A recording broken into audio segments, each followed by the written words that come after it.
안녕하십니까. 평신도 교회를 꿈꾸고 걸어가고 있는 황찬 성도입니다. 음, 우리가 언약 백성으로서 어, 걸어가고 있다는 사실, 세례를 통해서 구별되고 하나님께 특별한 목적을 가지고 불림을 받아서, 그리고 오늘 이 시대에 어, 아브라함부터 이어지는 그 영원한 언약을 부여받은 자로서, 젊어진 자로서 아브라함이 그 믿음을 가지고 걸어갔던 그 길을 오늘 우리도 아브라함의 후손으로서, 또 세대에 걸쳐 이어지는 언약 백성으로서 그 언약을 붙들고 우리가 걸어가고 있다는 사실들을 늘 기억하면서, 또 인지하면서 살아가는 것이 중요하다는 생각이 듭니다. 단순히 그냥 신앙생활하고 예배드리고 기도하고 어떤 봉사하고 교회를 섬기고, 그리고 내가 죽어서 천국 간다라고 하는 그러한 어떤 신앙의 개념이 아니라, 언약 백성으로서 오늘 내가 살아가고 있다는 사실, 아브라함의 언약을 부여받은 자들로서 영원히 하나님 나라를 이루어가는 그 길의 여정 속에 오늘 우리가 서 있다는 이 사실을 정말 가슴 깊이 기억하는 것이 중요하다. 그래야 우리가 그냥 프로그램과 어떤 그 의미 없는 그 신앙적인 어떤 형태들에 빠지지 않고, 여전히 오늘도 우리 자신들을 구별된 하나님의 공동체로서, 백성으로서 바라보면서 우리가 평신도 교회를 이루어 그 교회를 하나님 나라의 어떤 그 정체성을 보여주는 그러한 공동체로 세워갈 수 있는 구별된 언약 백성으로의 삶을 살아갈 수 있을 것이다 라는 생각들을 해봅니다. 그래서 우리가 성경의 어떤 그 전체적인 큰 흐름들을 우리가 부여잡고 걸어가는 것이 얼마나 중요한지를 꼭 좀 기억했으면 좋겠습니다. 오늘 말씀은 창세기 17장을 나눌 건데요. 16장에서 아브람과 그 사라가 이스마엘을 낳게 되죠. 그들 나름대로도 하나님 나라를 이루고 싶은 열정과 열망이 있었습니다. 그러나 그 열정과 열망이 결국은 올바른 방향을 상실했을 때, 정말 올바른 그 언약과 그 하나님 믿음에 기초하지 않았을 때, 그것이 만들어내는 불화음과 또한 하나님 나라에 끊임없이 위협으로 작용됩니다. 이스마엘이 낳은 자손들이 끊임없이 이스라엘의 어떤 그 언약의 백성으로서의 그 나라의 면모를 갖추어가는데 얼마나 많은 걸림돌이었는지를 여러분 기억할 필요가 있습니다.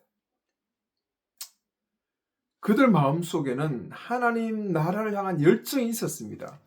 열심이 있었고 열망이 있었습니다.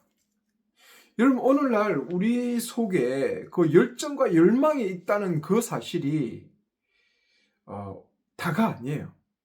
내가 하나님을 사랑합니다. 하나님을 위해서, 하나님 나라를 위해서 내가 지금 이렇게 온전하게 섬기고 헌신합니다가 중요한 게 아니에요. 여러분 방향이 잘못되고 여러분 그 안에서 진정한 언약 백성으로의 정체성을 깨닫지 못하면요, 오히려 여러분의 열심과 그 노력이 도리어 하나님 나라에 방해되는 그 역할을 가지게 되는 것이죠. 다시 한번 이야기하지만, 제가 목사로서 오히려 하나님 나라를 이루는데 내가 가장 큰 이 목사라는 이 직책이 정말 큰 방해거리였다는 사실들을 뒤늦게 깨닫게 되는 거죠. 저는 정말 열정이 있었고 열망이 있었고 개척교회에 대한 어, 염원이 있었습니다.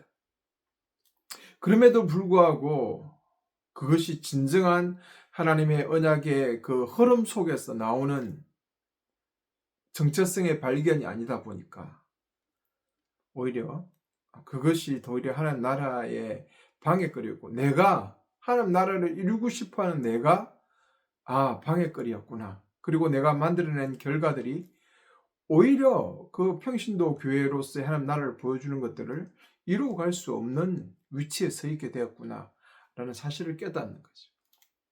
그래서 하나님께서는 이제 17장을 통해서 올바른 정체성 그리고 올바른 부분들을 하나님께서 깨닫게 해주시고 가르쳐 주시죠.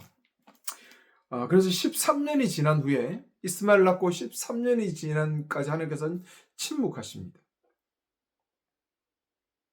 그것은 어떤 의미일까요? 기다리고 기다림을 통해서 우리의 정체성과 우리의 자신들을 다시 한번 돌아보는 것이죠. 아브라함이 다시 한번 그 언약을 생각하고 돌아보는 것이죠. 그래서 99세 때 하나님께서 아브라함에게 나타나셔서 나는 전능하신 하나님이다 라고 이야기합니다. 전능하신 하나님. 결국은 아브라함이 16장에서 이 언약의 하나님에 대한 부분들을 놓치고 있는 것이죠. 그래서 하나님은 전능하신 하나님이다 라고 자신을 표현합니다. 내 앞에서 걸어가면서 완전하여라. 걸어가면서. 이게 뭡니까? 걸어간다는 것은 하나님과의 관계를 이야기하죠. 하나님과의 관계 속에서 순종하고 하나님과 같이 그 길을 걸어가는 것입니다. 하나님 나라를 이루어가는 하나님의 계획에 동참하면서 그 길을 걸어가는 것일 때 완전하라라고 이야기합니다. 완전하라.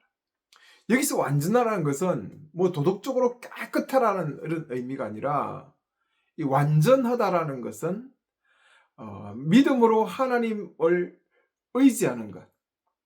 그래서 아브라함이 노아가 완전하였다라고 하는 것이 뭐 완전히 노아 자체가 죄가 없고 뭐 이런 개념이 아니죠.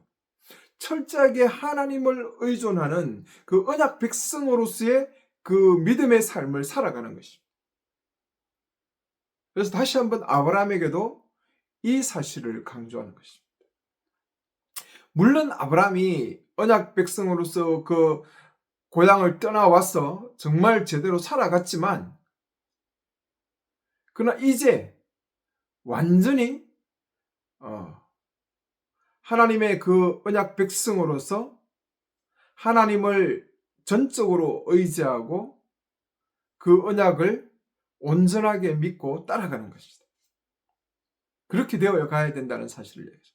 그래서 이제는 하나님께서 그 약속을 주시면서 아브라함을 아브라함이라고 바꿉니다. 사례를 사라라고 바꿔요. 그 이름을 바꾼다는 건 뭡니까? 이름을. 그리고 그것이 이름의 의미가 민족의 아버지, 민족의 어머니입니다. 단순히 그냥 하나의 족속의 어떤 그런 아버지가 아니라 이제는 정말 큰 민족을 이루겠다 했잖아요. 그죠? 온전한 민족을 이루겠다. 그 민족의 아버지, 민족의 어머니가 되게.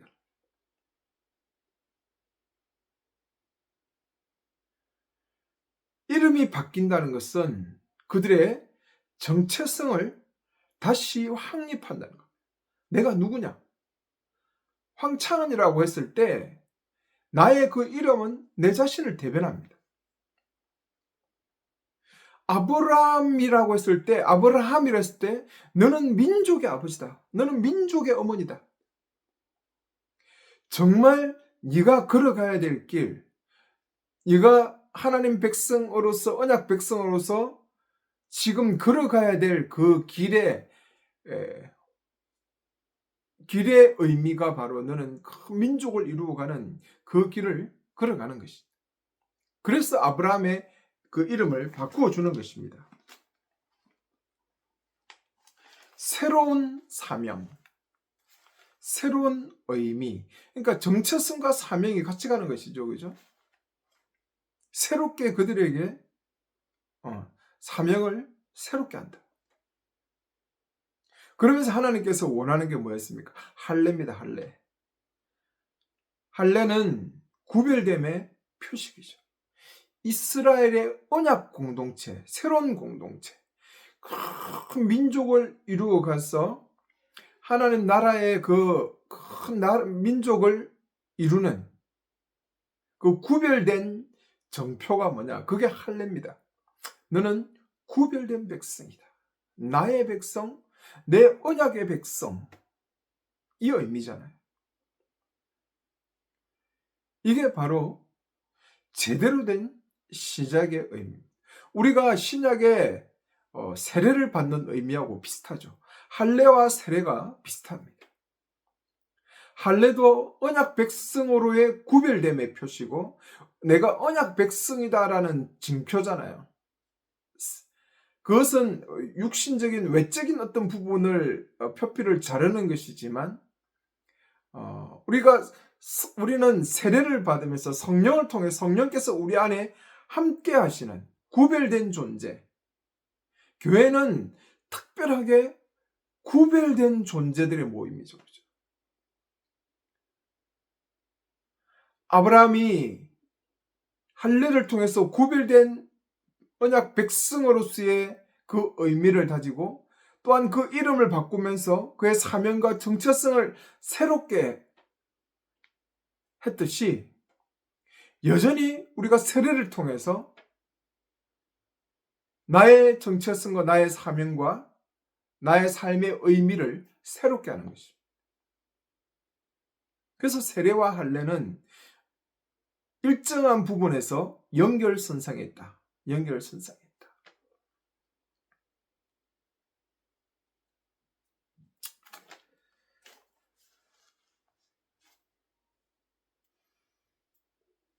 그래서 우리가 정말 그 믿음의 공동체로서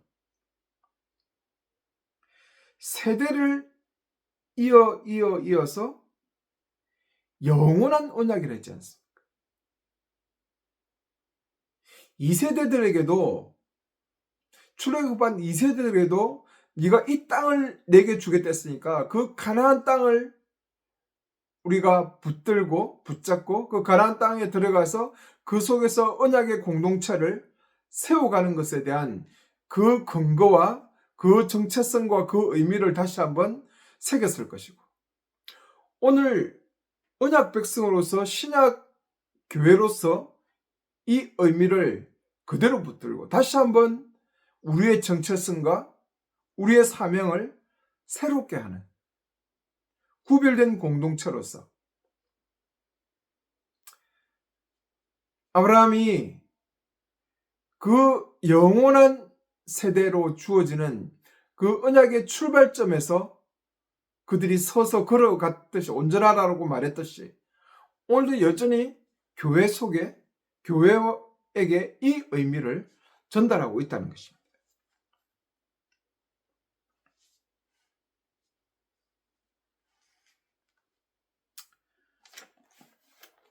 교회를 세례를 통해서 교회를 온전히 세우고 그리고 그 교회가 정체성을 온전히 붙들고 그의 사명을 새롭게 확립하고 언약 백성으로서 구별된 백성으로서 온전하게 걸어가는 것. 그것이 17장에서 아브라함의 이름과 사례의 이름을 바꾸면서 그들이 할례를 행했던 의미와 동일선상에 있다는 사실들을 다시 한번 깨닫게 됩니다. 그럼 그들의 열심과 그 열정 속에 이제 새롭게 구별된 온전한 사명과 정체성을 다시 한번 그들에게 부여하는 것입니다. 그래서 아브라함이라고 사라라고 그렇게 불러주는 것입니다. 여러분 오늘도 우리의 언약 백성들이 정말 우리의 의미를 온전하게 알고 우리의 정체성을 온전하게 깨닫고 그리고 우리의 사명을 온전하게 바라보면서 걸어가는 것이 중요하다. 교회의 정체성과 그래서 사명을 잃어버리면요. 교회는 교회로서의 의미가 없습니다. 언약 백성의 그 길 위에 교회가 서 있지가 않아요. 여러분, 교회의 정체성이 뭡니까? 교회가. 왜 제가 평신도 교회를 이렇게 계속 주장합니까? 교회는 그리스도의 몸으로서 하나님의 공동체를 온전히 이 땅에 드러내야 되는 거예요. 그래서 하나님 나라의 정신을 최전선에서 보여주는 것. 그래서 자크 엘룰 같은 사람은 대조교회, 대조사회다, 교회가.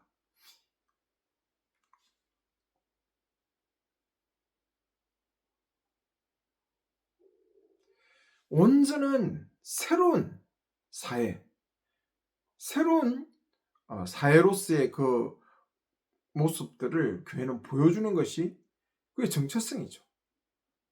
그리고 그 사명을 통해 하나님 나라를 이 땅에 보여주는 것입니다. 교회가 어떤 곳인지를 정확하게 깨닫지 않으면요. 여러분, 지금 하고 있는 종교적인 활동과 생활에 의미가 없습니다. 왜 그렇게 해야 되는지, 왜 우리가 주일날 예배하고 수요일날 예배하고 금요일날 예배하고 이런 거는 다 구조잖아요, 구조. 그 본질을 더 의미 있게 하기 위해서 하는 것인데, 그러면 오늘 제가 묻고 싶은 게 있습니다. 주일날 예배드리고 주일 밤 예배하고 수요 예배하고 새벽 기도하고 금요 철야하고 여러 가지 주일학교를 하고 모임을 하고 성경 공부를 하는 이 구조가 교회의 어떤 본질을 드러내고 그 사명을 이루기 위한 것입니까?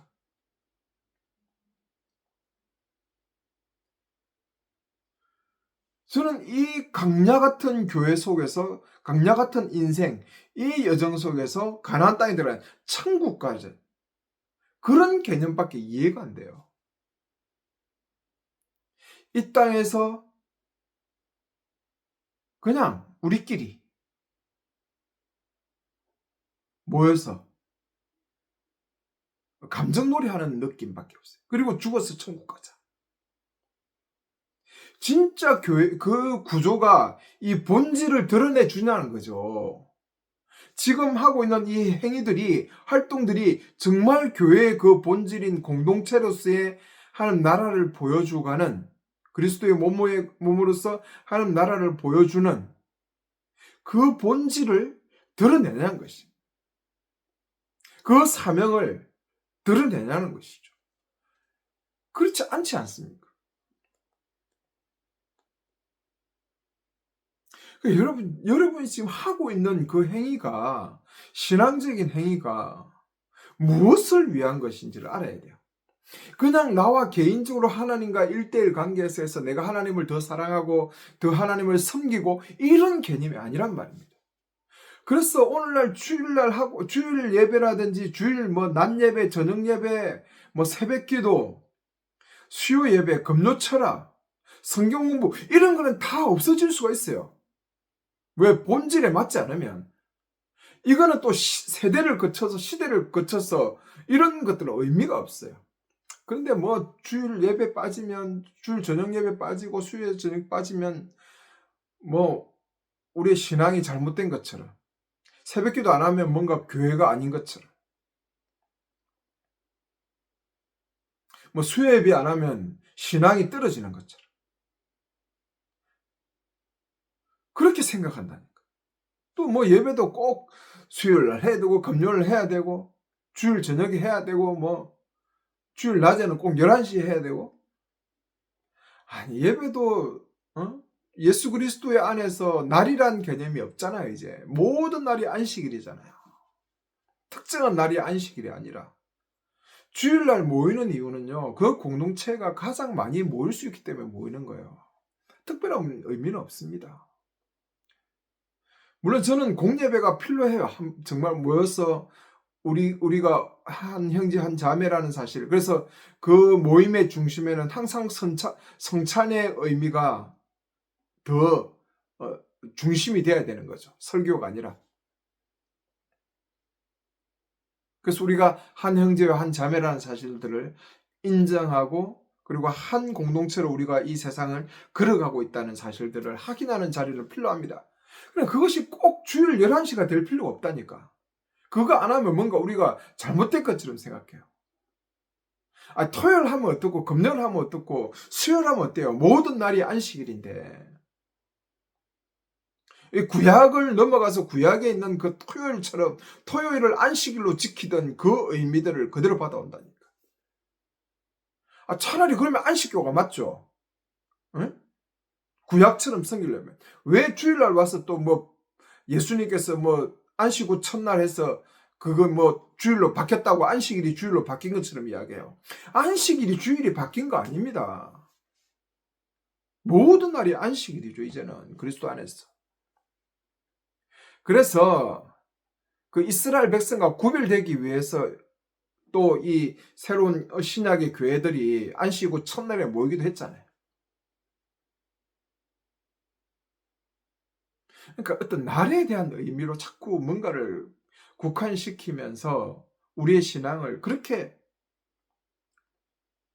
본질을 놓치고 외적인 것에 관심을 갖지 말아요.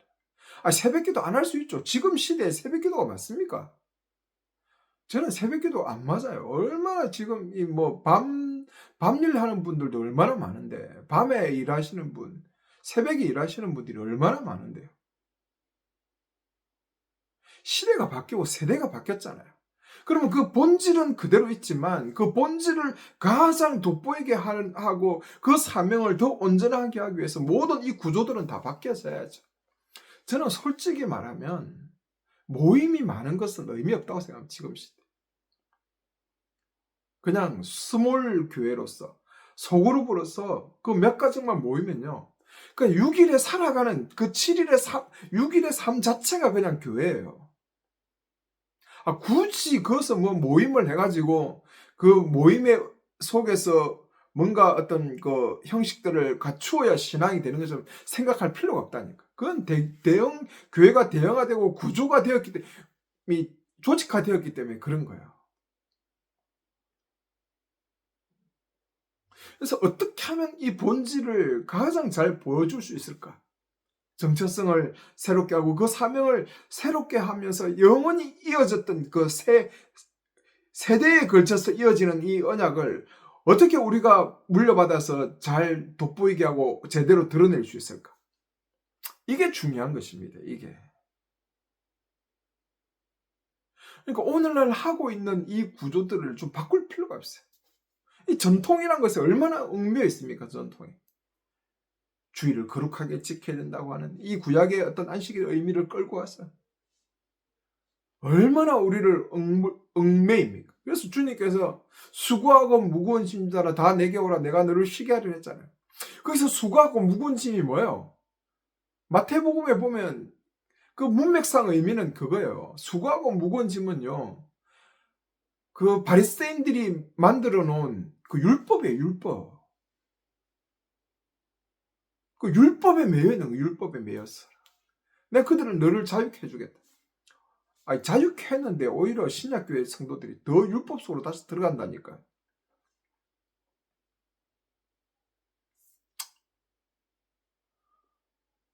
좀 모임에 자꾸 가고 안 가고 뭐 새벽기도 가고 수요예배 가고 안 가고 이런 것으로 우리의 신앙을 자꾸 재단하지 말자고요. 오히려 그 본질을 드러내는 이 부분에 익숙한지 우리가 정말 은사를 가지고 다 참여해서 다 책임지고 다 의사결정을 하고 삶에서 서로 연결되어 있는 공동체로서 연결되어 있는 이 삶을 우리가 살아가는지 안 그런지를 이 본질을 더 드러내고 있는지 안 드러내고 있는지. 그래서 이 본질을 위해서는 가감하게 버릴 게 버려야 돼요. 지금 여러분 새벽기도 좀 버려야 돼요. 금요초라도 버려야 되고 수요예배 좀 버려야 돼요. 주일 저녁예배 좀 버려야 돼. 교회 안에서 봉사는 왜 그리 많아요? 그 주일학교도 없애야 돼요. 성가대 없애야 되고 찬양단도 좀 없애야 돼요. 대형 교회는 좀 다 부셔가지고 스몰 교회로 가야 돼요. 스몰 교회로. 그리고 교회 건물도 좀 없애야 되고. 그 본질을 추구해 가는 데 있어서 다 걸리는 것들이잖아요. 이런 것들이 오히려 외적인 것들이 더 중요하게 생각한다니까. 본질은 잃어버리고. 그래서 그 본질을 지키는 데 있어서 뭐 수요 모임도 필요하고 금요 모임도 필요하면 뭐 모임을 만들어야 되죠. 근데 그런 게 아니잖아요, 지금. 어떻게 우리가 모두가 서로 책임지면서 서로가 서로에게 연결되어 있는 이 부분을 온전하게 드러내고 한 몸으로서 한 공동체로서 대조 사회를 보여줄 수 있는 그런 부분들로 우리가 설 수 있을까? 그런 고민들을 그 본질을 하다 보면 그 구조들은 새롭게 나오지 않겠어요?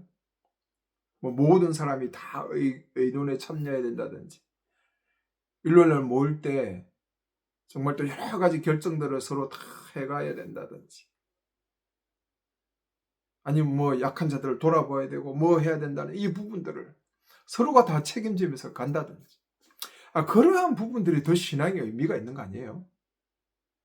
이 땅에 하나님 나라를 온전히 세워내는 것이 중요하지 죽어서 천국 가는 거 내가 죽으면 천국 갈까 지옥 갈까 이런 성경에도 없는 의미들을 가지고 오늘 우리의 구조를 만들어냈다는 것. 이건 좀 심각하다는 사실들을 다시 한번 생각합니다. 이런 본질을 어떻게 하면 드러낼까?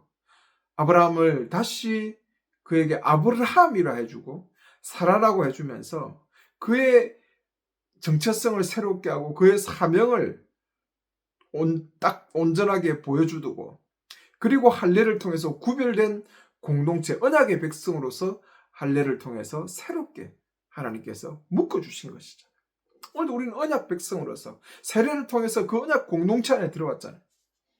성찬식을 통해서 날마다 우리의 구별됨을 생각하면서 우리가 그 본질을 어떻게 드러낼 것인지를 고민하고 그 속에서 우리가 살아가는 거예요.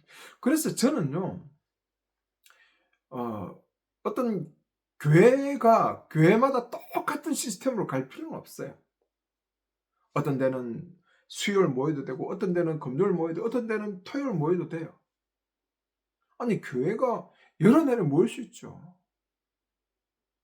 요즘에 일요일날 일하는 데가 얼마나 많아요. 무슨 시험들도 일요일날 많고 일요일날 정말 일해야 되는 사람들이 너무 그럼 그 사람들은 언제 모여야 돼요? 저는 월요일날 모이면 월요일날 모일 수도 있다고 생각해요. 그래서 그런 구별된 공동체들이 필요하죠. 뭐 의사들끼리도 공동체를 만들어서 교회를 만드는 게 필요하다고 생각해요. 그래서 굳이 어떤 날에 대한 개념들을 묶여 있을 필요는 없다는 것이죠. 그 구조는 자유로울 필요가 있습니다. 그것에 너무 얽매일 필요가 없어요. 그게 신앙의 본질일 것처럼 착각합니다. 왜? 신앙을 하나의 어떤 하나님과의 1대1의 관계 속에서 설정해 놓고 죽어서 천국 가냐 안 가냐의 개념으로 이렇게 묶여 있다 보니까 오늘 이런 교회의 구조들이 만들어져 버린 것이죠. 다시 한번 우리의 창세기 17장을 통해서 이러한 정체성을 그리고 사명을 새롭게 하고 우리의 영원한 언약의 세대로서 오늘도 우리가 아브라함의 그 언약들을 어떻게 우리가 오늘 이 시대에 지켜가고 온전하게 하나님 구별된 백성으로서 걸어가야 되는지를 다시 한번 생각하는 그런 시간이 됐으면 좋겠습니다. 감사합니다.